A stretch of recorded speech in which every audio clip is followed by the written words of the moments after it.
Uncle পজার unit 1 এর আমরা লাস্টে কি দেখলাম যে তিনি নেল বা পেরেকটা হারিয়ে ফেলেছেন এবং পেরেকটা খুঁজে দেওয়ার পরেও দেখা যাচ্ছে তার মধ্যে সে তার হাতুড়িটাও হারিয়ে ফেলেছে। এবার দেখা যাক আমাদের ইউনিট 2 এ কী হয়। We would find the hammer for him. আমরা তার হয়ে বা তার জন্য হাতুড়িটা খুঁজে দেব বা তাকে দেব। And then he would have lost sight of the mark. অর্থাৎ সে ততক্ষণে এবার কী করেছে না, দেয়ালে যে মার্কটা করেছিল হি মেড অন দ্য ওয়াল, অর্থাৎ দেয়ালে যে ওই ছবিটা বা পেরেকটা পোতার জন্য যে মার্কটা করেছিল, যে চিহ্নটা করেছিল, সেটা সে হারিয়ে ফেলবে। Where the nail was to going, যেখানে কিনা যে চিহ্ন বা যে মার্ক বরাবর সেই পেরেকটা পোতা হবে। Each of us had to get up on the chair beside him. আমাদের প্রত্যেককে তার পাশে চেয়ারে উঠতে হবে। And see if we could find it, এবং যাতে এটা কেন উঠতে হবে, যাতে আমরা ওই চিহ্নটাকে খুঁজে পাই কিনা।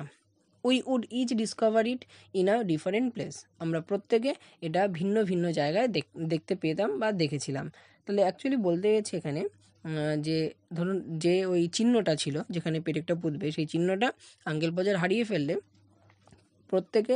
প্রত্যেক ওখানে যারা থাকবে তারা এক এক করে ওই আঙ্কেল পজারের পাশে চেয়ারে উঠে খোঁজার চেষ্টা করবে যে সে কোথায় চিহ্নটা করতে পারে, এবং তারা প্রত্যেকে যে জায়গা দেখাবে প্রত্যেকের থেকেই আলাদা হবে। অর্থাৎ এ বলবে এখানে, ও বলবে ওখানে, এ বলবে সেখানে। তো স্বাভাবিক সে একটা কনফিউজ হয়ে যাবে। অর্থাৎ সে তো নিজের সাজেশন, অর্থাৎ নিজে হারিয়ে ফেলেছিল বলে তাদেরকে দেখতে এসেছে। এখন সবাই যদি ভিন্ন ভিন্ন জায়গায় বলে তাহলে সে নিজে তো ডিসাইড করতে পারবে না। তাই তার যেমন একটা স্বভাব, সে নিজের দোষটা দেখতে পায় না, অন্যদেরকে বলে, ঠিক সেরকম এখানেও সে সেটাই করবে। And he would call us all fools. তাই ঠিক করে বলতে না পারার জন্য কি করবে, সবাইকে বোকা বলবে। Trying to reach a point 3 inches beyond what was possible for him to reach. অর্থাৎ সে তার ওখান থেকে 3 ইঞ্চি নাগাল পায় এরকম, যেখানে সে পৌঁছাতে পারে এরকম জায়গায় সে ওই চেষ্টা করবে পৌঁছানোর। এবং সেখানে গিয়ে কী হবে, দ্য স্ট্রিং উড স্লিপ, এবং তার হাত থেকে তার ওই পিকচার টাঙানোর বা সেই picture cut, bit of a picture cut, যেটা আমরা ইউনিট 1-এ পড়েছিলাম, যেখানে সেই ওই মেয়েটা এনেছিল বা মেয়েটাকে দিয়ে আনিয়েছিল, সেই ছবি টাঙানোর দড়িটা তার হাত থেকে স্লিপ করবে। And down he would slide on to the piano, এবং তারপর সে হুমড়ি খেয়ে পিয়ানোর ওপর পড়ে যাবে। অ্যাট লাস্ট, অবশেষে uncle Podger would get the spot fixed. অবশেষে আঙ্কেল পজার কোন জায়গায় ওই পেরেকটা পোতা হবে সেটা নির্ধারণ করেন।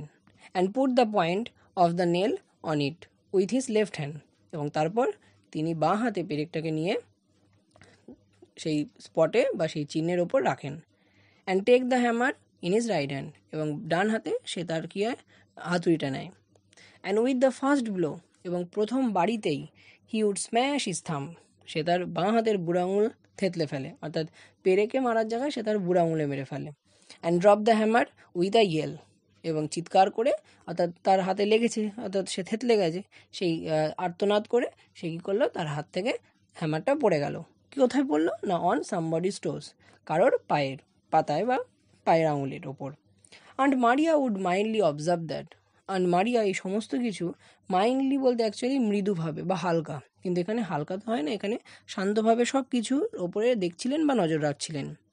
Next time uncle Podger was going to hammer a nail into the wall. পরবর্তী সময় যদি আঙ্কেল পজার এরকম দেয়ালে পেরেক পোতার কোনো কাজ করেন, she hoped he would let her know in time. তাহলে তাকে সে আশা করছে যে তাকে যেন আঙ্কেল পজার আগের থেকে জানিয়ে দেয়।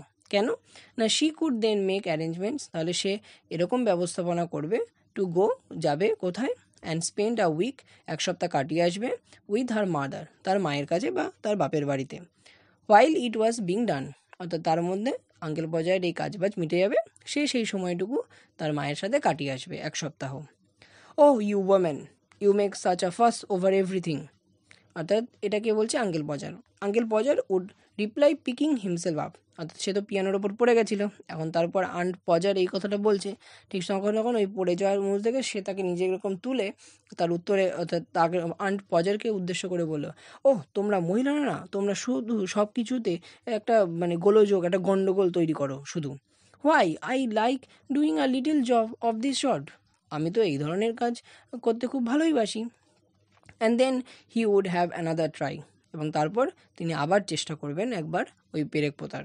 অ্যাট দ্য সেকেন্ড ব্লো, অর্থাৎ এইবার প্রথম বার পেরেক মেরে পেরেকের গায়েই পড়েছে, কিন্তু সেকেন্ড বারে the nail would go clean through the plaster, অর্থাৎ সেকেন্ড বারে এমন জোরে মেরেছে সেই পেরেকটা ওই দেয়ালের যে পলেস্তারা বা প্লাস্টার আছে সেই প্লাস্টারের ভেতরে ঢুকে যাবে, এবং তার সাথে সাথে and half of the hammer after it, এবং ওই পেরেকের সঙ্গে সঙ্গে ওই হাতুড়ির অর্ধেক পর্যন্ত ওই প্লাস্টার সঙ্গে দেয়ালে ঢুকে যাবে, এত জোরে মারবে। Then we would find the rule and the string again, তখন আমরা আবার সেই তার রুল বা ওই স্কেল জাতীয় যেটা মাপা থাকে সেই রুল খুঁজে আনবো, আবার স্ট্রিং অর্থাৎ সেই দড়িও আনবো। And a new hole was made, আবার একটি পুরনো গর্ত বা ওই পেরেক পোতার যে খোল বা জায়গা সেটা তৈরি করা হবে। অ্যাবাউট মিডনাইট, ঠিক মধ্যরাত্রের আশেপাশে বা মধ্যরাতে, the picture would be up, সেই পিকচার অবশেষে টাঙানো হবে। তাহলে সেই কখন শুরু হয়েছে, সেই মধ্যরাত্রে গিয়ে সেই পিকচার টাঙানো হয়েছে, কিন্তু কিভাবে দেখো, ভেরি ক্রুকড অ্যান্ড ইনসিকিউর। ক্রুকড মানে হচ্ছে আঁকা বাঁকা, অর্থাৎ সোজাসুজি একদম নেই, অর্থাৎ আনইভেন পজিশনে রয়েছে। অ্যান্ড ইনসিকিউর মানে এটা অসুরক্ষিত অবস্থা, অর্থাৎ এমনভাবে ঝুলছে বা এমনভাবে টাঙানো হয়েছে যে কোনো সময় খুলে পড়ে যাওয়ার চান্স থাকে এরকম। There you are, he would say, stepping heavily off the chair on the charwoman's corn, এবং তারপর দেয়ার ইউ আর, এই তো, অর্থাৎ কোনো জিনিস কাজ শেষ হয়ে গেলে আমরা বলি না যা হোক হলো, এরকম একটা ফেজ, যেমন সেরকম একটা ইংলিশ ফেজ এটা। তো দেয়ার ইউ আর, এই তো হয়েছে, হি উড সে, সে বলবে, and stepping heavily off the chair, এবং তারপর চেয়ার থেকে ঝপ করে, অর্থাৎ ধপ করে লাফ মারবে, অন দ্য চারউওমেনস কর্ন। এখন এই চারউওমেন বলতে দুটো অংশ বা দুটো মিনিং আমি বলতে পারি, যেটা দিয়ে দ্বন্দ্ব আছে। এক, বিভিন্ন এই তোমাদের সহায়িকা বই বা এতে, যেমন যেখানে বলা আছে, অনেকে বলেছে যে এই বাড়ির যে কয়লা প্রদানকারী বা কয়লা যে দেয় বা নিয়ে আসে সেই মহিলার, আর দের আবার হচ্ছে ব্রিটিশ আমলে বা ওয়েস্টার্ন কান্ট্রির দিকগুলোতে চারউওম্যান বলতে সেই সময়, অর্থাৎ 70s 80s দিকে যে ঘর মোছা বা পরিষ্কার করার যে সার্ভেন্ট থাকতো বা মেড থাকতো তাদেরকে চারউওম্যান বলা হতো। তো তোমরা তোমাদের সুইটেবল মতো নিতে পারো, কোনো অসুবিধা নেই। তো সেই চারউওম্যানের যে কর্ন বা শস্য ছিল তার উপরে লাফ মারবে। অ্যান্ড সার্ভেইং দ্য মেস, এবং তার ফলে যে মেস চারিদিকে মানে যে ছড়া বড়া দেবে সে, he had made with evident pride, এবং তার জন্য সে যেন একটা গর্বিত বা গর্বের সাথে সেই জিনিসটা দেখবে। Why some people would have had a man in to do a little thing like that, বলছে কেন কিছু লোকজন এই সমস্ত ছোটোখাটো জিনিসের জন্য এরকম পুরুষ মানুষ বা একজন পুরুষ মানুষের দরকার হয়, আমি তো বুঝে পাই না বাবা।